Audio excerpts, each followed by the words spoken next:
सरकारले घोषणा गरेको आम निर्वाचन तोकिएकै समयमा गराउने नवनियुक्त मन्त्रीहरूको प्राथमिकता। ऊर्जा मन्त्री रायमाझी भन्नुहुन्छ, एमसीसी पास नभए देशलाई ठूलो नोक्सानी पुर्याउँछ। बिलजन्य फलामको मूल्यमा अस्वाभाविक वृद्धि, 2 महिनामा दोब्बरले बढेको व्यवसायीको भनाई। सीमित उद्योगीहरूको आपसी मिलेमतमा मूल्य जथाभावी बढाइएको आरोप। र राजनीतिक उथलपुथलले उठु किसानहरूको आन्दोलन ओझेलमा सरकारले भुक्तानी दिलाउन पहल नै नगरेको आरोप। उद्योगीहरूले समेत तोकेको भन्दा कम भुक्तानी दिएको गुनासो। हामी छौं पल पल तपाईसँग, हिमाल पहाड तराईसँग, साथ छ हाम्रो बढ्ने कदमलाई। सलाम छ ती पोरखी हातहरूलाई, जिन्दगी सजाइदिन्छौँ हामी, हर सासको साथी बन्छौँ हामी। सुरक्षा अनि समृद्धि प्राण छ हाम्रो, हर आफू पनि बचाऊ, अरूलाई पनि बचाऊ। आजै नेपाल लाइफमा जीवन बिमा गरौँ। हामी हौं नेपाल लाइफ। नेपाल लाइफ, किनकि जीवन अमूल्य छ।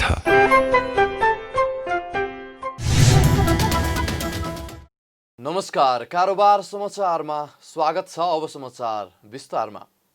ऊर्जा, जलस्रोत तथा सिंचाई मन्त्री टोप बहादुर रायमाझीले मिलेनियम च्यालेन्ज कर्पोरेसन एमसीसी लागू गर्नुपर्ने बताउनु भएको छ। आइतबार मन्त्रालयमा पदभार ग्रहण गरेपछि पत्रकारहरूसँग संक्षिप्त कुराकानी गर्दै नवनियुक्त ऊर्जा मन्त्री रायमाझीले कुनै पनि वैदेशिक लगानीलाई अस्वीकृत गर्न नहुने भन्दै एमसीसीलाई लागू गरेर अगाडि बढ्नुपर्ने बताउनु भएको हो। उहाँले एमसीसी सम्झौतामा देशको स्वाभिमान कमजोर पार्ने विषय भएमा सच्याएर भए पनि कार्यान्वयनमा लैजानुपर्ने बताउनुभयो। पछिल्लो समयका हरेक सरकारले एमसीसीलाई अनुमोदन गर्दै आएकोले पनि पास गरेर अगाडि बढ्नुपर्ने बताउनुभयो। एमसीसी लागू गर्न नसक्ने हो भने भारतसँग जोड्ने ट्रान्समिसन लाइन निर्माण हुन नसक्ने र यसले देशको ऊर्जा उत्पादनमा ठूलो नोक्सानी पुर्याउने समेत मन्त्री रायमाझीले बताउनुभयो। एमसीसीमा कतिपय सम्झौता गर्दाखेरि हाम्रो देशको भनौँ न स्वाभिमानलाई कमजोर खालका त्यस्ता बुदाहरू र त्यस्ता किसिमका केही विषयहरू छन् भने त्यसलाई करेक्सन गर्न सकिन्छ। तर चाहिँ हामीले विदेशी लगानीलाई ल्याउन हुन्न भन्ने कुराले चाहिँ यो अपराधै हो, यो चाहिँ हाम्रो देश कोल्याप्सिङ हुन्छ, हाम्रो देशमाथि सैन्य आक्रमण हुन्छ भन्ने कुराहरूको मलाई विश्वास छ। मेरो यसमा स्पष्ट धारणा छ र सत्य कुरा यही नै। र हामी लामो करिब झन् 10 वर्षदेखि एमसीसीलाई हामीले पास गर्दै आएको। प्रत्येक सरकारहरू 5-7 सरकार बने होला, त्यो एमसीसीहरू पास गर्दै आएको। सबैले पास गर्छ, चाहे जो मन्त्री प्रधानमन्त्री बने पनि, जो अर्थमन्त्री बने पनि त्यसलाई चाहिँ अब पास गर्दै आइरहेको स्थिति हो। त्यो पछिल्लो चरणमा किन विवाद भनेपछि अलि इन्डो पेसिफिक स्ट्राटेजीको त्यो चाहिँ अन्तर्गत हो कि होइन भन्ने विषयले हो, कसरी हो भन्ने कहिले होइन भनेर यसमा ठुलो विवाद सिर्जना गरिएको छ। त्यो वास्तवमा यसलाई हामीले स्पष्ट गर्नुपर्दछ। त्यहाँ एउटा विवादको कारणले गर्दा त्यो सम्पन्न हुन सकेन। जो एमसीसी अन्तर्गतबाट संस्थाबाट आएको चाहिँ लगानी हो, देशको चाहिँ सडक र यो ऊर्जा क्षेत्रमा मुख्य गरिकन अब ट्रान्समिसन लाइनमा नि लगानी गर्ने कुराहरू। ऊर्जा मन्त्री रायमाझीले देशको राजनीतिक प्रणालीलाई बचाउन मन्त्री पद स्वीकार गरेको बताउँदै सरकारलाई बेवारिसे हुन नदिने र विकास निर्माण तथा समृद्धिका कामलाई गम्भीरतापूर्वक लिई जिम्मेवारी साथ काम गर्ने प्रतिबद्धता पनि व्यक्त गर्नु भएको छ। सिस्टमलाई बचाउनको लागि हामीले मेहनत गरेनौँ भने यो सिस्टमै कोल्याप्स भएर धराशायी भएर अराजकता फैलिने र अनार्किजम को दिशातिर अगाडि जाने सम्भावना रहेको कारणले गर्दा एकातिर हामीले त्यो सिस्टमलाई बचाउनको लागि हामी मध्यावधि चुनावमा जाँदैछौँ। हामीले त्यो चुनाव पनि सम्पन्न गर्नुपर्नेछ। अब चुनावमा जानुको मतलब अब सरकारमा सडकमा लगेर लावारिस गराउने कुरा पनि भएन। सरकारलाई पनि सम्हाल्नु पर्यो, देशका चाहिँ विकास निर्माण र समृद्धिका कामलाई पनि अब भइरहेका कामलाई निरन्तर दिने र नयाँ कामलाई पनि अगाडि बढाउने कुरालाई पनि हामीले गम्भीरतापूर्वक लिनुपर्छ। त्यसैले यो दुवै जिम्मेवारी हामीले सम्हाल्नुपर्छ र दुवै जिम्मेवारी को नेतृत्व गर्नुपर्छ भन्ने लाग्छ। मन्त्री रायमाझीले राजनीतिक प्रणालीलाई निरन्तरता दिन र देशमा स्थिरताका लागि मध्यावधि निर्वाचनमा जानुको विकल्प नरहेको पनि बताउनुभयो। देशको विकास र समृद्धिलाई अवरुद्ध हुन नदिने लक्ष्यसहित आफू सरकारमा उपस्थित भएको पनि मन्त्री रायमाझीले बताउनुभयो। उहाँले मन्त्रालयमा रहेर ऊर्जा क्षेत्रलाई क्रमशः निर्यात हुनेतर्फ अगाडि बढाउने बताउनुभयो। नवनियुक्त शहरी विकास मन्त्री प्रभु शाहले सरकारको पहिलो प्राथमिकता प्रतिनिधि सभा निर्वाचन गर्नु रहेको बताउनु भएको छ। आइतबार शहरी विकास मन्त्रालयको कार्यभार सम्हाल्दै नवनियुक्त मन्त्री शाहले सरकारको पहिलो प्राथमिकता प्रतिनिधि सभाको निर्वाचन गर्नु रहेको बताउनु भएको हो। शहरी विकास मन्त्रालयले पनि निर्वाचन केन्द्रित काम गर्ने बताउनुभयो। यस आर्थिक वर्षको बजेट आइसकेको र मन्त्रालयले पनि कार्यक्रम निर्धारण गरिसकेको अवस्थामा मन्त्रालयले त्यसैलाई प्रभावकारी रूपमा अगाडि बढाउनु पर्ने बताउनुभयो।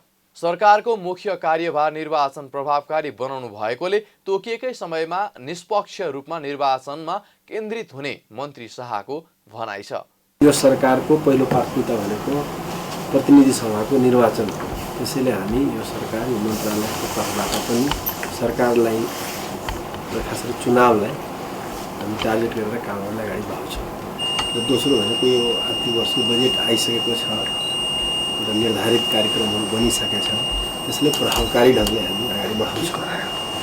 भइरहेको कामहरूलाई प्रभावकारी ढङ्गले अगाडि बढाउने र अहिलेको राष्ट्रको अगाडिको जो मुख्य कार्यभार भनेको निर्वाचनलाई प्रभावकारी गर्ने, टाइममै तोकेको समयमा निष्पक्ष ढङ्गले निर्वाचन गर्ने, त्यसमा हामी केन्द्रित हुन्छौँ। मन्त्री शाहले मन्त्रालयले विकासको कामलाई प्रभावकारी बनाउने बताउनुभयो। कोरोना महामारी फैलिरहेको अवस्थामा कोरोना महामारीबाट नेपाललाई अझै सुरक्षित गर्न थप सजगता अपनाउने उहाँको भनाइ छ। नवनियुक्त खानेपानी मन्त्री मणिचन्द्र थापाले देशका 77 वटै जिल्लामा खानेपानी तथा सरसफाईको अवस्था अध्ययन गर्ने निर्णयमा हस्ताक्षर गरेर मन्त्रालयको जिम्मेवारी सम्हाल्नु भएको छ। आइतबार खानेपानी मन्त्रालयमा मन्त्रीको जिम्मेवारी सम्हाल्दै थापाले देशभरि 77 वटै जिल्लामा खानेपानी तथा सरसफाईको अवस्था अध्ययन गर्ने निर्णयमा हस्ताक्षर गर्नुभएको हो। कार्यभार सम्हाल्दै मन्त्री थापाले देशको समृद्धि, स्थायित्व तथा स्थायी सरकारको विषय मुख्य भएकाले देशलाई स्थिरतातर्फ लैजान कोसिस गर्ने बताउनुभयो। उहाँले स्थिरता र समृद्धिको वाहकको रूपमा स्थायी सरकार बनाउन जरुरी रहेको पनि बताउनुभयो। मेरो तर्फबाट कुनै पनि बिना दबाव र आपसी सहकार्य र अन्तर्क्रिया मार्फत चाहिँ समस्याको समाधान हो र समस्याको चाहिँ समाधान हो।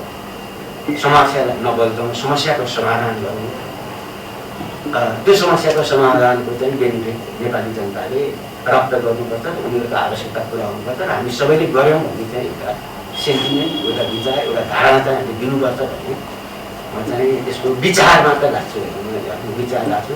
त्यसको निम्ति तपाईँले जसरी चाहिँ एउटा स्वागत गर्नुभयो त्यसलाई म धन्यवाद दिन चाहन्छु। तर तपाईँ हाम्रो बिचको चाहिँ समझदारी, प्रेम, माया, सद्भाव चाहिँ धेरै लामो हुनेछ र हामी फेरि सँगसँगै काम गर्न सक्ने वातावरण चाहिँ मेरो तर्फबाट म मिलाउन चाहन्छु। मन्त्री थापाले मन्त्रालयको काममा आफ्नो तर्फबाट कुनै प्रकारको दबाव नहुने बताउनुभयो। देखा पर्ने समस्यालाई आपसी सहकार्य र अन्तर्क्रियाबाट समाधान गर्न सकिनेमा जोड दिनुभयो। नवनियुक्त संस्कृति, पर्यटन तथा नागरिक उड्डयन मन्त्री भानुभक्त ढकालले सरकारमा रहेर अतिरिक्त सुविधा र पैसा आर्जन गर्नु आफ्नो उद्देश्य नभएको स्पष्ट पार्नु भएको छ। आइतबार मन्त्रालयमा कार्यभार ग्रहण गरेपछि कर्मचारीहरूसँग कुरा गर्दै मन्त्री ढकालले स्वाभिमान र इमानलाई बन्धक राखेर अतिरिक्त सुविधा र पैसा आर्जन गर्ने राजनीतिक उद्देश्य नराखेको बताउनु भएको हो। आफूले सकेसम्म सेवामा समर्पित गर्दै सुनाम कमाउने मात्रै उद्देश्य राखेको पनि मन्त्री ढकालले बताउनुभयो। राज्यलाई दोहन गरेर राज्यबाट के पाउँछु भन्दा पनि राज्यलाई समृद्ध बनाउनतर्फ सबैले सोच्नुपर्ने पनि मन्त्री ढकालले बताउनुभयो। स्वाभिमान र इमानलाई बन्धक राखेर अतिरिक्त सुविधा र पैसा आर्जन गर्नु मेरो राजनीतिको उद्देश्य छैन। जति सक्छु म सेवामा समर्पित हुन्छु, जति कमाउनु छ मलाई सुनाम कमाउनु मात्रै छ। त्यसले गर्दा यो कतिपय ठाउँमा कारोबार र अरू विषयहरूको कुरा पनि सुन्दै आइएको छ। फेरि यो पर्यटन संस्कृति मन्त्रालयमा के छ भने एउटा न एउटा केसहरू आएर मान्छेहरू पटक पटक बदनाम हुने, एउटै केसले हुनहार नक्षत्रहरू प्राय डामिरहने खालको स्थिति पनि छँदैछ भने यो जोखिममा पनि हामीले सबै मान्छेहरू त्यही कोटिका मात्रै हुँदैनन्। विगतमा नगरेका इमान्दार मान्छेहरू पनि त्यही कोटिको घानमा जुन पारिएर अन्याय गरिएको छ, ठिकलाई ठिक र बेठिकलाई बेठिक के हो भन्ने खालको ऐना मान्छेले हेर्दैखेरि बाहिरबाट उसको खुल्ला आँखाले नै देख्ने खालको बिम्ब बनाउने कुरामा नै तपाईँहरूको सहयोगको मैले चाहिँ अपेक्षा गर्दछु। संस्कृति पर्यटन तथा नागरिक उड्डयन मन्त्रालयको इतिहासलाई हेर्दा गर्व गर्ने ठाउँ रहेको तर त्यसभित्रका बदनामीहरूले राम्रो नगरेको पनि मन्त्री ढकालले बताउनुभयो।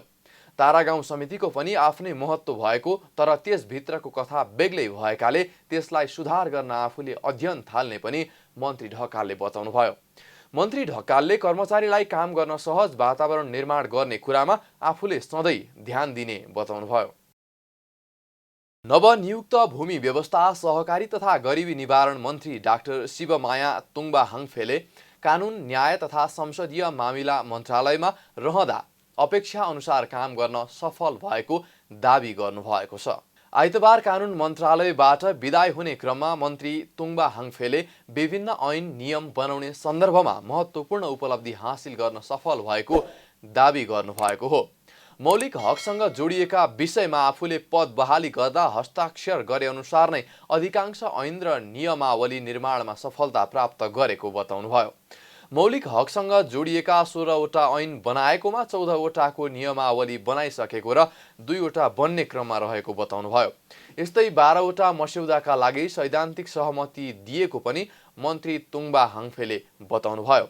त्यसबाहेक 25वटा विधेयक तथा अध्यादेशको मस्यौदा तर्जुमा गर्न पनि सैद्धान्तिक सहमति दिएको बताउनुभयो। नेपालको संविधानमा निशान छापमा लिपुलेख, लिम्पियाधुरा र कालापानी समावेश भएको नक्सा प्रकाशित गर्ने सम्बन्धमा महत्त्वपूर्ण भूमिका निर्वाह गर्न पाउनुलाई पनि आफ्नो उपलब्धि भएको बताउनुभयो। हामीले सैद्धान्तिक सहमति दिएका विषयहरू जम्मा 12वटा थिए। त्यस्तै विधेयक तथा अध्यादेशको मस्यौदा तर्जुमा सहमति दिएको पनि जम्मा 25वटा थियो र विधेयक र अध्यादेशको मस्यौदा तर्जुमा गरिरहँदाखेरि विशेष गरेर यहाँहरूलाई मैले फेरि पनि पुनर्ताजगी गर्नै पर्ने विषय भनेको नेपालको इतिहासमा सबभन्दा महत्त्वपूर्ण जो हाम्रो संविधानमा व्यवस्था भएको, संविधानको त्यो अनुसूचीमा व्यवस्था भएको निशाना छापको सन्दर्भमा जुन समयमा हामीले यसलाई अध्यादेश यो विधेयकलाई अगाडि बढाइरहँदाखेरि यहाँलाई थाहा भएकै कुरा हो, राष्ट्रियताको सवालसँग जोडिएको विषय थियो। त्यो विषयलाई हामीले उजागर गरिरहँदाखेरि नेपालको इतिहासमा सबै दलहरू, सबै नेपालीहरू राष्ट्रियताको सवालमा कसैले पनि विमति राखेको अवस्था थिएन। सबै सहमत भएर अगाडि बढेको अवस्था थियो। त्यो कुरालाई पनि आजको दिन म स्मरण गर्न चाहन्छु र हामीले अर्थात् नेपाल सरकारले त्यति बेला लिपुलेख, लिम्पियाधुरा र कालापानीलाई हामीले हाम्रो भूभाग हाम्रै थियो तर हामीले हाम्रो नक्सामा समेट्न सकेको अवस्था थिएन। त्यो भूभागलाई हाम्रो नक्सामा समेटिसके पछाडि त्यसलाई संवैधानिक रूपले चिन्हको लागि, संविधानले चिन्हको निम्ति, आम नेपाली जनताले महसुस गर्नको निम्ति हामीले संविधानको निशान छापमा हामीले त्यहाँ भित्रको नक्साको एउटा चुच्चो परेको नक्सा पनि हामीले सम्बोधन गर्नुपर्छ भन्ने खालको कुरा भइसके पछाडि सङ्घीय संसदको प्रतिनिधि सभा र राष्ट्रिय सभाले यसलाई अगाडि बढाएको थियो। त्यस्तो महत्त्वपूर्ण काम गर्ने दरमियानमा, त्यस्तो महत्त्वपूर्ण काम गर्ने समयमा समेत यस मन्त्रालयले महत्त्वपूर्ण भूमिका निर्वाह गरेको थियो र त्यसको नेतृत्व कानुन मन्त्रीको हैसियतले मैले गरेको थिएँ। यो टिममा, यो मन्त्रालयमा रहनुभएका सम्पूर्ण कर्मचारी साथीहरूले आफ्नो ढङ्गले आफ्नो दायित्व जे थियो त्यो दायित्व निर्वाह गर्ने क्रममा यहाँका कर्मचारीहरूको पनि महत्त्वपूर्ण रोल त्यति बेला थियो र यसरी हामीले अगाडि बढायौँ। तेजाब आक्रमणसँग जोडिएको अध्यादेश ल्याउन सफल हुँदा देशका सबै नागरिक खुसी भएको पनि मन्त्री तुङबा हाङफेले बताउनुभयो।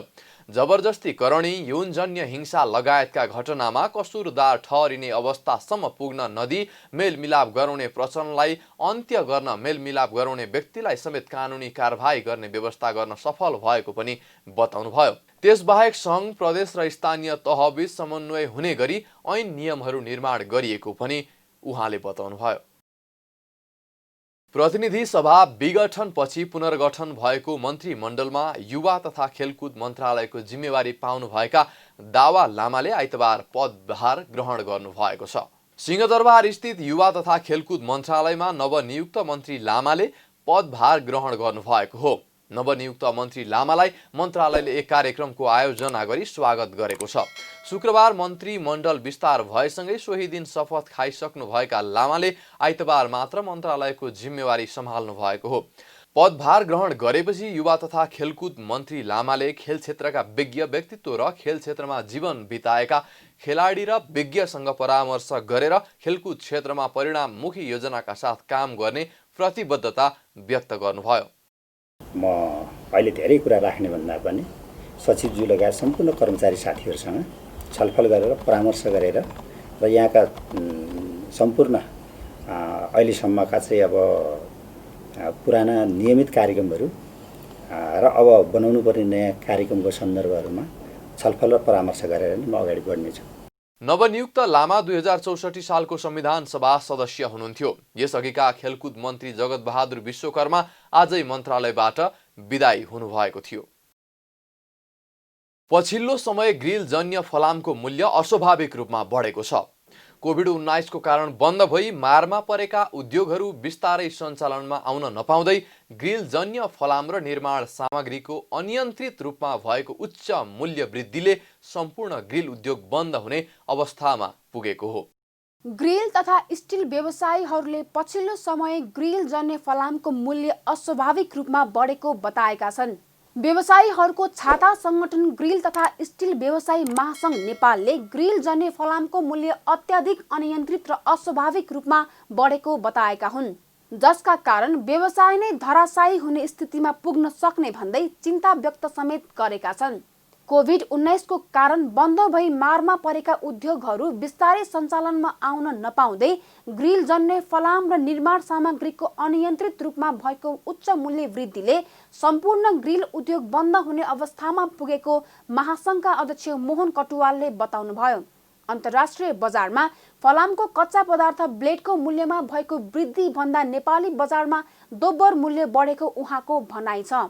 यस्तै उहाँले केही सीमित उद्योगीको आपसी मिलेमतोमा ग्रिलजन्य फलामको मूल्य बढाएको आरोप पनि लगाउनु भएको छ। कहीँ न कहीँ कार्टिङ भएको छ, उनीहरू मिलेमतोमा चाहिँ मूल्य वृद्धि गरेको छ भन्ने कुरा हामी सबैको कुराले त्यो आयो र हामीले विगतमा त्यही देखेका छौँ। र त्यो चिजको सत्य तथ्य के हो त? अन्तर्राष्ट्रिय स्तरमा डलरको भाव बढेर ब्लेडको भाव बढेर मूल्य वृद्धि भएको हो या ढुवानी बढेर हो अथवा उत्पादन कम भएर हो अथवा डिमान्ड साइड बढी भएर हो? यसको के छ यथार्थ?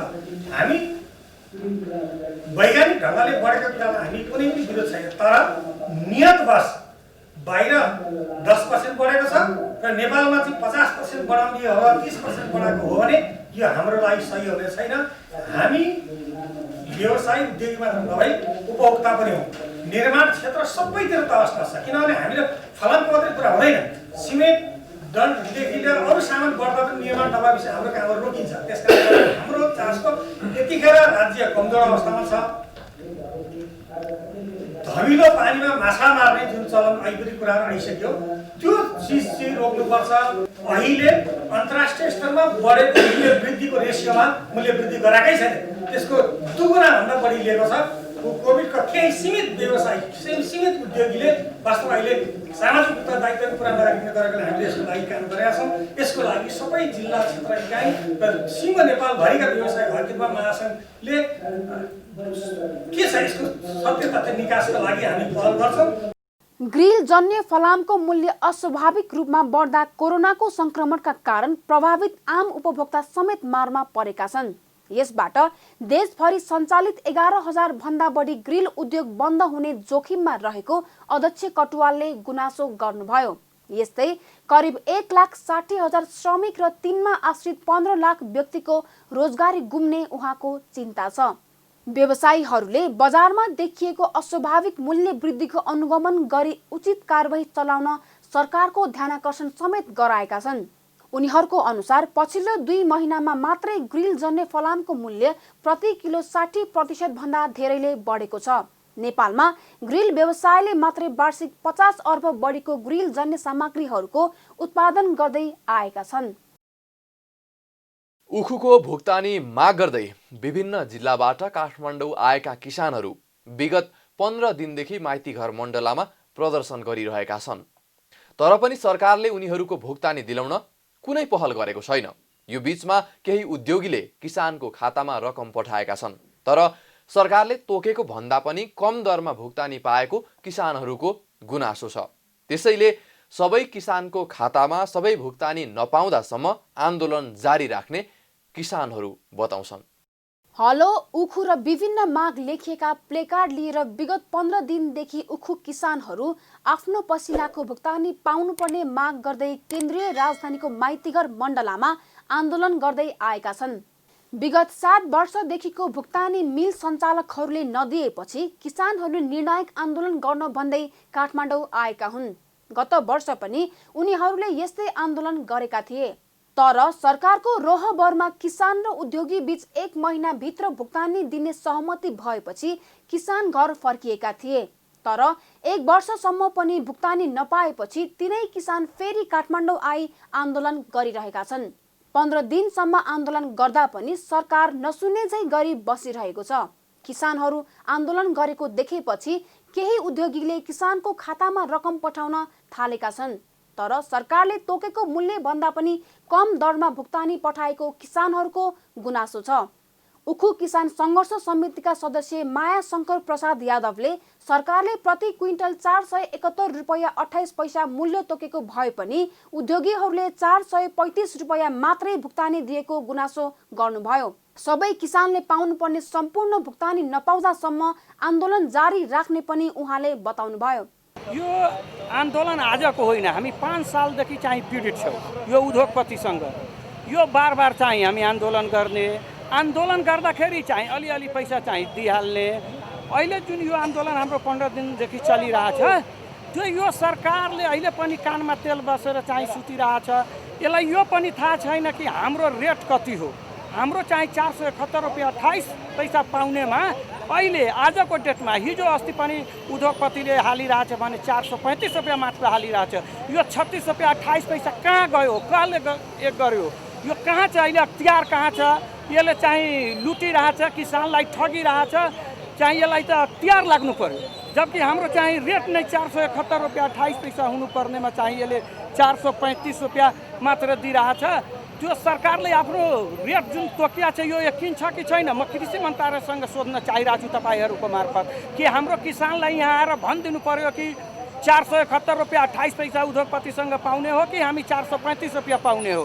त्यो आएर यहाँ भनिदिनु पर्यो। आजको रेटमा पनि हामी मात्र 435 रुपैयाँले पाइरहेछौँ। आज 15 दिनदेखि चाहिँ हामी रोडमा बसिरहेछौँ। यस्तो जाडोमा, यस्तो चिसोमा हेर्नु, हाम्रो बाबा काकाहरू कति चाहिँ बिरामी परेर घर जानुभयो, कति चाहिँ हस्पिटलमा चाहिँ अहिले छ।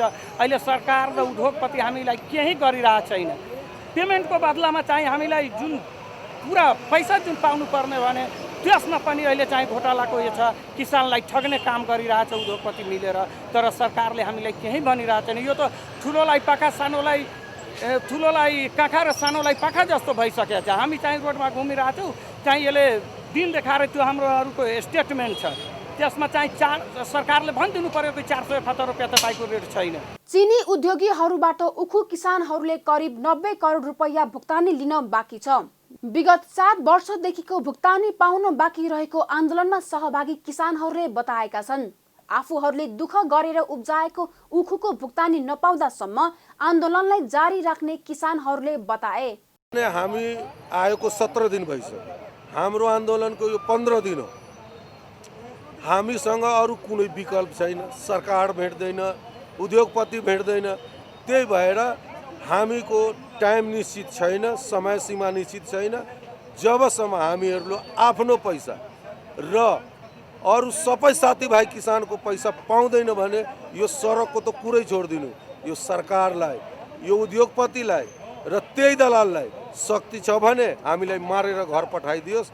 हामी यहाँबाट जानेवाला छैन। यो हाम्रो आन्दोलन अनिश्चितकालीन हो। हामीले आगो छल्काइदिया छौँ, पीडित दुखित होइन। भएको किसानहरूको लागि यो बाटो खुलेको छ। यो कहिले पनि रोक्दैन। जबसम्म यो अन्याय भइरहन्छ, हाम्रो शोषण भइरहन्छ, दोहन भइरहेछ, हामी माथि अत्याचार भइरहन्छ, तबसम्म यो आन्दोलन जारी रहन्छ। आन्दोलनरत किसानहरूले सरकार तिमी कहाँ छौ, हामी किसान यहाँ छौँ, हाम्रो आन्दोलन जारी छ, किसान मार्न पाइँदैन, हाम्रो रकम भुक्तानी गर, किसानलाई क्षतिपूर्ति देऊ लगायतका नारा समेत लगाएका थिए। कोभिड-19 महामारीमा अग्रपंक्तिमा खट्ने स्वास्थ्य कर्मीको समस्या समाधानमा सरकारले गम्भीरता नदेखाएको भन्दै स्वास्थ्य कर्मीहरू आन्दोलनमा उत्रिएका छन्। कोभिड-19 संक्रमण भएका व्यक्तिको उपचारमा प्रत्यक्ष खटिने स्वास्थ्य कर्मीका समस्या समाधान गर्न सरकारलाई पटक पटक आग्रह गर्दा समेत सुनवाई नभएको भन्दै स्वास्थ्य क्षेत्रमा क्रियाशील विभिन्न ट्रेड युनियन तथा पेशागत सङ्घ संगठनहरू संयुक्त रूपमा आन्दोलनमा उत्रिएका छन्। स्वास्थ्य कर्मीहरूले आइतबार माइतीघर मण्डलामा प्रदर्शन गरी समस्या समाधान गर्न माग गरेका छन्। अग्रपंक्तिमा काम गर्ने स्वास्थ्य कर्मीलाई आवश्यक सुरक्षा सामग्री र सुरक्षित वातावरणको सुनिश्चितता नभएको, जोखिम तथा प्रोत्साहन भत्ता अहिलेसम्म उपलब्ध हुन नसकेको, राज्यले घोषणा गरेका प्रतिबद्धता कार्यान्वयन नभएको भन्दै स्वास्थ्य कर्मीहरू आन्दोलनमा उत्रिएका हुन्। नेपाल संयुक्त स्वास्थ्य संघर्ष समितिका संयोजक डाक्टर लोचन कार्कीले जनताको स्वास्थ्य तथा जीवनसँग सरोकार राख्ने कुराहरू उठाउँदा पनि व्यवस्था गरिएको बताउनुभयो। विश्वभर कोभिड-19 को नयाँ रूप देखिँदै गएको अवस्थामा पनि सरकारले स्वास्थ्य कर्मीको सुरक्षामा कुनै चासो नदेखाएको डाक्टर लोचनले बताउनुभयो। हामीले उठाएका मुद्दाहरू 18वटा बुदाहरू कि त हामीले भनिदिनु पर्यो कि हामीले उठाएका 18वटा बुदामा 18वटा मुद्दाहरू गलत छन् भनेर भनिदिनु पर्यो। होइन भनेदेखि हामीले उठाएका यी जाहेर मुद्दाहरूको यथाशीघ्र यसलाई के भन्छ कार्यान्वयनमा लिएर आउनु पर्यो। हामीले उठाएका मुद्दाहरू सीधा जनतासँग सरोकार राख्ने विषयहरू छन्। उहाँहरूको जीवनसँग, उहाँहरूको स्वास्थ्यसँग सरोकार राख्ने मुद्दाहरू छन्।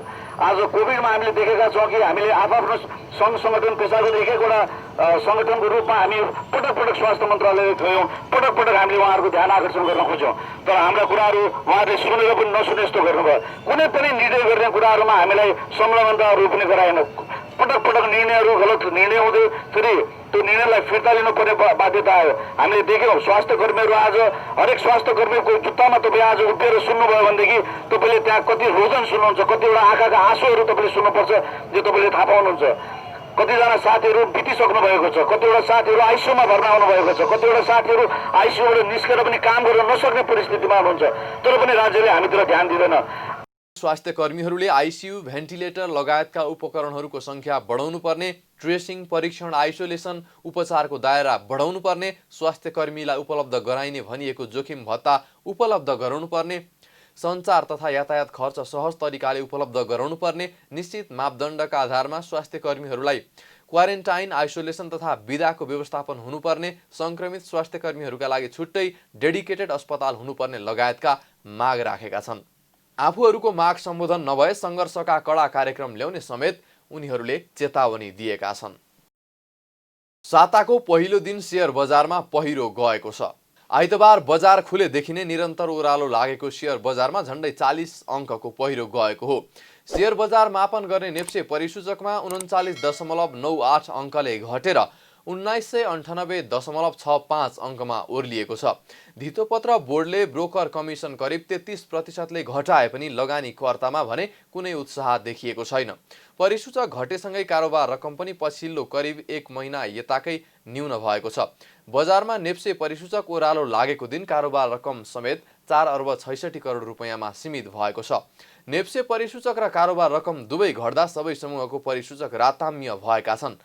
जीवन बीमा समूहको परिसूचक 519.48 अङ्कले घट्दा निर्जीवन बीमा समूहको परिसूचक 238.45 अङ्कले घटेको छ।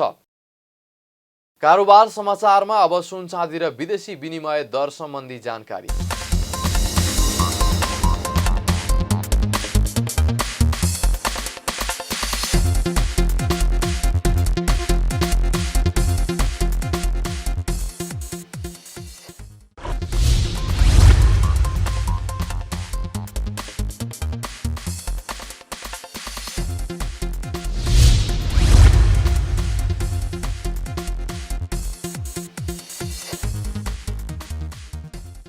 बिदा हुनु अघि अहिलेसम्मका प्रमुख समाचार फेरि एकपटक। सरकारले घोषणा गरेको आम निर्वाचन तोकिएकै समयमा गराउने नवनियुक्त मन्त्रीहरूको प्राथमिकता।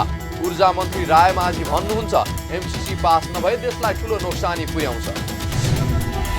ग्रिलजन्य फलामको मूल्यमा अस्वाभाविक वृद्धि, 2 महिनामा दोब्बरले बढेको व्यवसायीको भनाई। सीमित उद्योगीहरूको आपसी मिलेमतमा मूल्य जथाभावी बढाइएको आरोप। र राजनीतिक उथलपुथलले उठु किसानहरूको आन्दोलन ओझेलमा सरकारले भुक्तानी दिलाउन पहल नै नगरेको आरोप। उद्योगीहरूले समेत तोकेको भन्दा कम भुक्तानी दिएको गुनासो। कारोबार समाचार सकियो। हामीलाई बिदा दिनुहोस्।